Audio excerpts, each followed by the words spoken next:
Wocu is organising this seminar because as a new abattoir firm we're aiming to have a lot of products we can trade on mutual markets. FX is one of these products we will be trading, and of course the Wocu will be one of the leading instruments for that, so that's why we introduced it here in Amsterdam.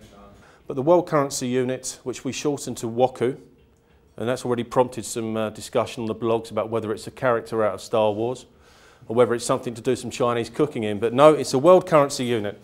And as it says here, it was named when the ECU was in existence, even though the ECU was in the process of becoming the euro. But the way to think of it is what we've done is we've got the ECU, we've taken it into the 21st century, we've globalised it. So we think we've got the world currency unit. So in terms of how we deal with the euro, well, we either combine the GDPs into a euro block, or we do as we actually do, which is to treat the component countries independently. What this actually means is that should there ever be the case where the euro, for whatever reason, does fall apart, what you actually have here by adopting the Wocu is you actually have a safety net in place. In terms of the main features, I mean this could be about 10 slides on its own, but the salient features that we'd like to bring across today are it's less volatile. The Wocu is a currency basket, so by definition there has to be a marked reduction in volatility. And we have got data going back 10 years to 1st of Jan 2000 to actually back up the claims that we're making about the Wocu. For the first time since the ECU was formed, you have a new currency to trade. The euro was a new currency, but it was replacing the old currencies. This doesn't replace anything. It stands side by side. And in fact, you could trade the SDR against the Wocu. You can trade the dollar against the Wocu, even though it's a constituent. It has some political ramifications. China's coming up very quickly in the league table, but I doubt that Brazil or India or indeed the Americans or indeed the Europeans would actually want the Chinese to become a reserve currency. So on a big picture basis, when we talk to people who think big picture things, they quite like it because it's got a certain elegance about it. And as I say, that elegance has been discovered. I believe that given the uptake of the product, that FX traders would see value in the product.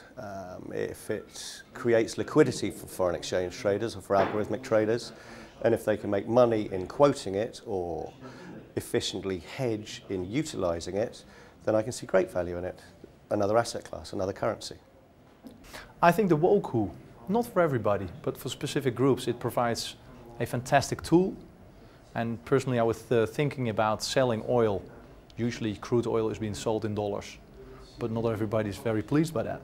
So now we have an alternative, and especially the people in the Middle East and Venezuela looking for an alternative, and the Wocu provides that opportunity. I would think that the world probably does need a Wocu. I would think it is a good normalizer. It's a good benchmarking product for pricing of indices or commodities against a basket of currency rather than against an individual currency. It could be seen to be de-dollarizing a lot of the benchmark commodity products. I would think that yes, a world probably does need a Wocu.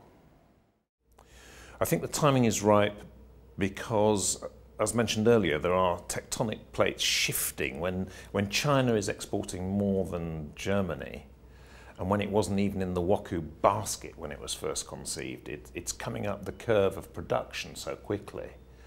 And India's doing the same. Brazil, fantastic growth rates. So the timing is right because things are beginning to change, and the mathematical simplicity of this basket gains more and more power as each year, but seemingly each month goes past.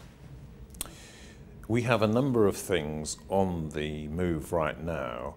For instance, ETFs can be traded. I can't give away too many commercial secrets, but an ETF trade could start us going very handsomely. There are some other products which are not critical mass products. In other words, an individual organization could use them out of the box, like a currency neutralizer based on the Wocu, and we have that almost there with one or two partners, some of which are quite large, and they will just take our reference data products and neutralise, i.e. they will be able to see their performance net of all currency implications, which will be very, very useful. We've got a very simple arithmetic apolitical calculation, currencies only, it's a world currency unit. We think that this is the one which will gain enough traction to succeed.